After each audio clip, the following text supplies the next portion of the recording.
Peace, guys. Welcome back to another Consciousness Awake video.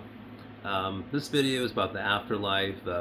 I do these videos here and there, like maybe once every few months, where I just distinctly kind of focus on the afterlife or afterlife topics. So let me know in the comments or whatnot, or by liking the video, or just somehow. Let me know if you kind of like these kind of videos that are focused on the afterlife. I'd appreciate it. So in this video, I want to describe to you a way, one of the ways. Remember, there's multiple ways of how one can navigate through the astral plane structure. Okay, there isn't one particular way that's the only way. You know, we have multiple ways of communicating, multiple ways of having transport, getting from point A to point B, even here in this physical reality that we're in, with the different options we have on how we can transport ourselves, right? So keep that in mind. So there's multiple ways of navigating yourself through all the different levels in the astral plane structure. And so I want to talk about one of them. I can't sit here all day and talk about everything all at once, because that'd be way too much information and take forever. So in this video, let me describe one particular way you can know and have some guidance and direction in the afterlife on how to get to astral levels 4 and 5. Why did I say 4 and 5?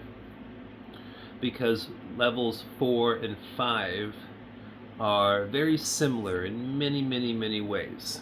There's a lot of similarities. All the different astral reality constructs that are designed there and built there by individual consciousness, you, me.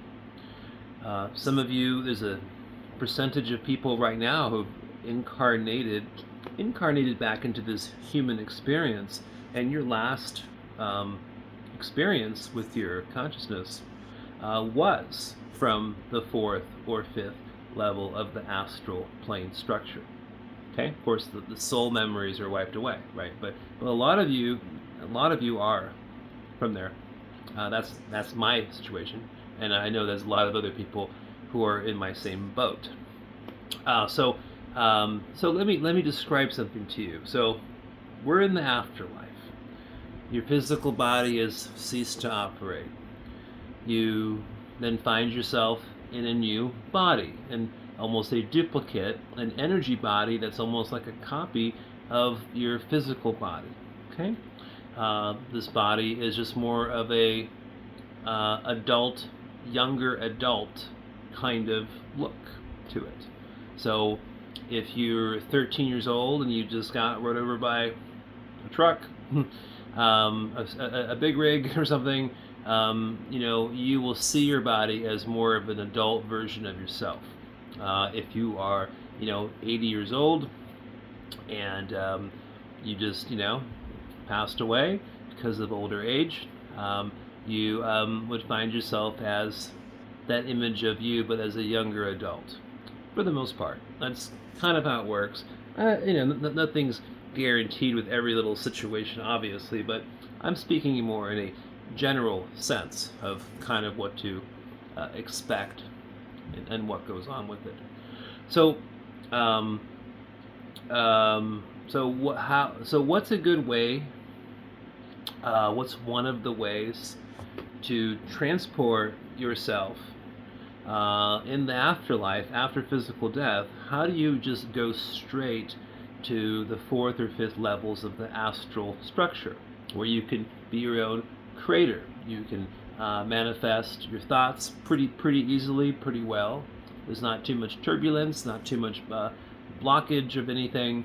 Very little negative manipulations, negative influences. There's no, reincarnation centers to be lured to, or any of those kind of things. So it's very lovely how consciousness in that astral matter, in that level, how it can function, right, and operate. Here's how you do it. Here's one way. So you're in the etheric plane after your physical body's died. Then just try to ignore the etheric plane, essentially, but not at first.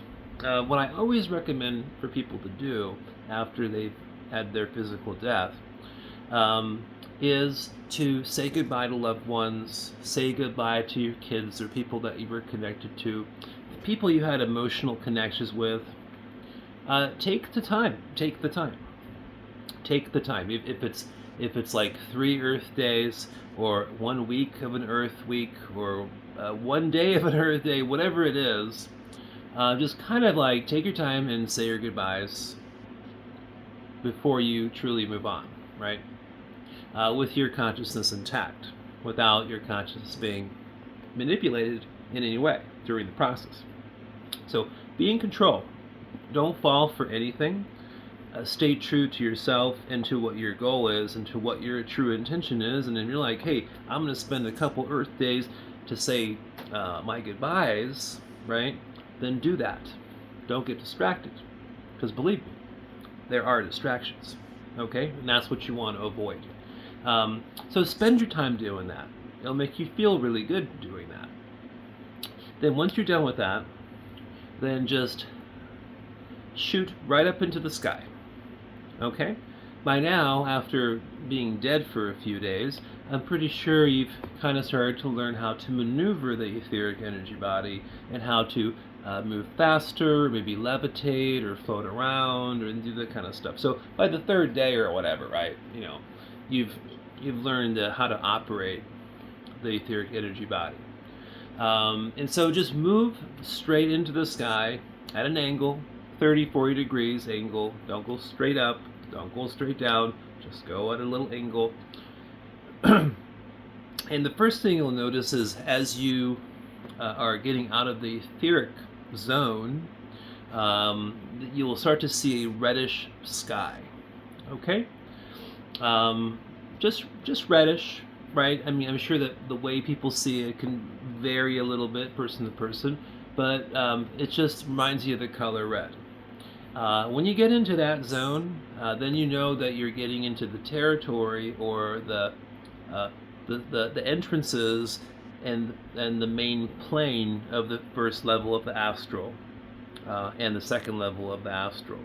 And remember, there's subplanes, there's things underground in those planes within themselves that come down and interact with the boundary areas of the etheric plane. So the way the planes are in a general sense, it's not like straight lines or something or straight borders. It's wavy, or there's a part of the etheric zone that's like a mountain that goes up into that lower astral and comes down.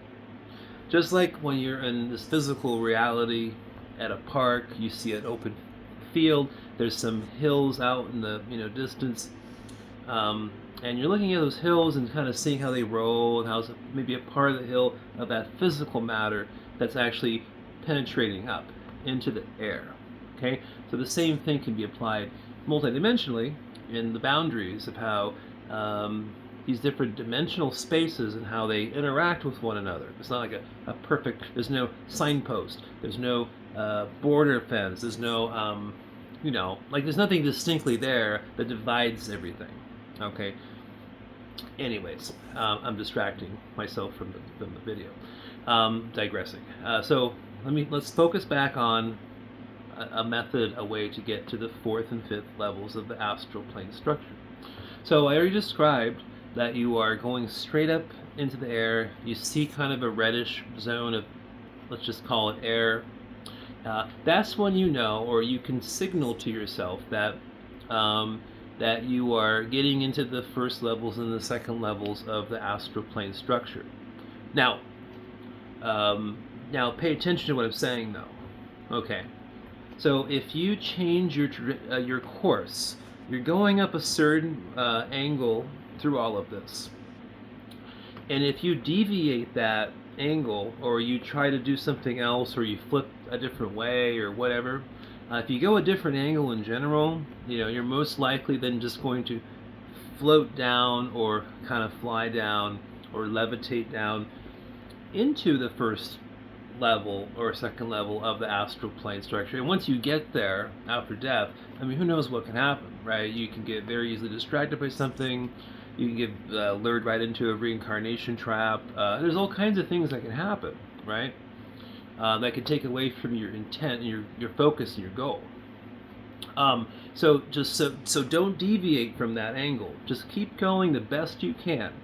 Like I've said in other videos, you take one of your energy body hands, if it's your left hand or right hand, and put it in front of you like it's like a guide, right? And keep your hand very, very straight and stiff, so you can keep it as kind of a guide to what kind of angle you're going at. Anyways, so just keep going, and keep going, and keep going, and keep going. Just keep going. And this is when you want to stop.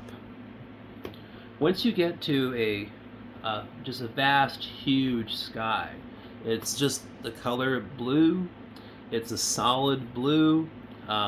It's very similar to the way the sky looks here in this physical reality, with the exception that there's no, pollution. There's no smoke particles. The other big one, like a hazy sky, haze in the sky, dust, that kind of stuff, that doesn't exist.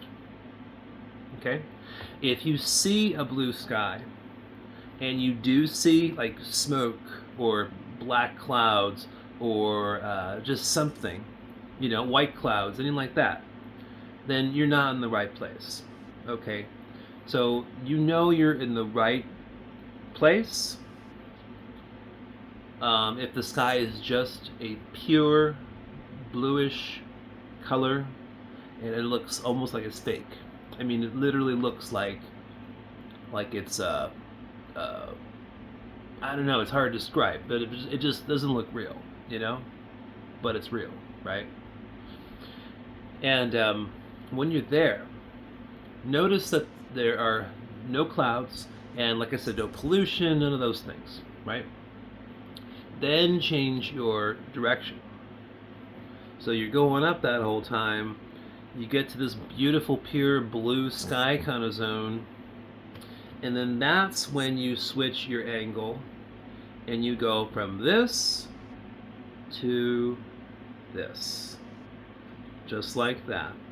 Imagine like you're on like a roof of a house and you're going up the pitch, right? You get to the ridge of the roof, and you're in the right place by looking at your environment.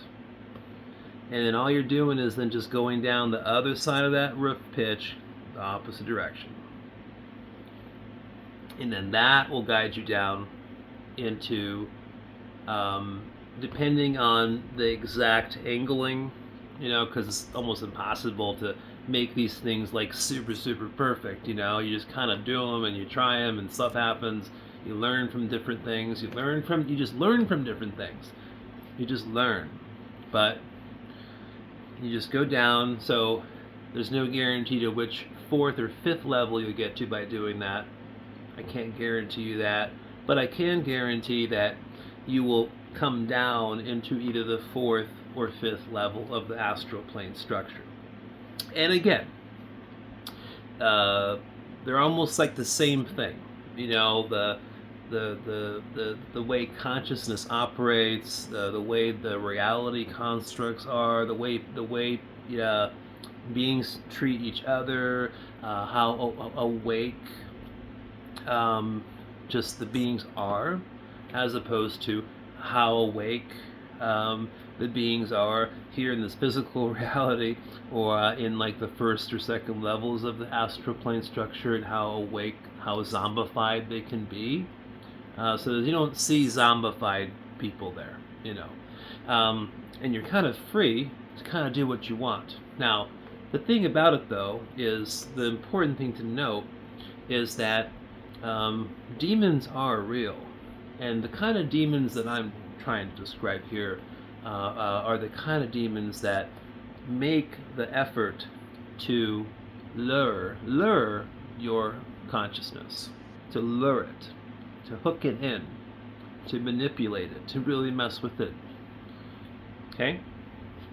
So, when you are in the 4th or 5th level of the astral plane structure, if you have, you're doing this and doing that, and then you have a lot of bad intentions, or just evil thoughts, bad intentions, try and take advantage of somebody, whatever.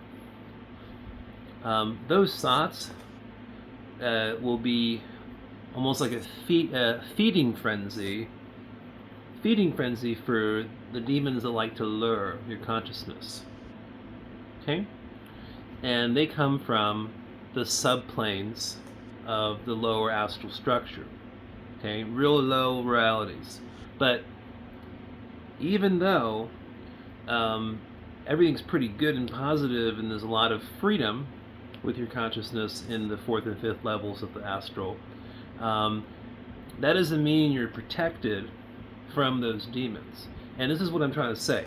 What I'm really trying to say is that these demonic beings, these consciousnesses that are in those particular bodies, that just do what they do, they have more access to your consciousness in the 4th and 5th level of the astral plane structure if you allow them to come in through your thoughts.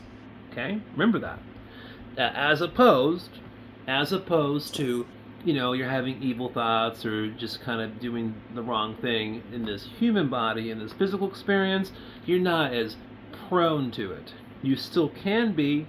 There's a lot of evil things and crazy things that happen in this reality, and I'm most certain that a percentage of the things that happen are manipulated by these demonic entities. Okay, I have no, of course, totally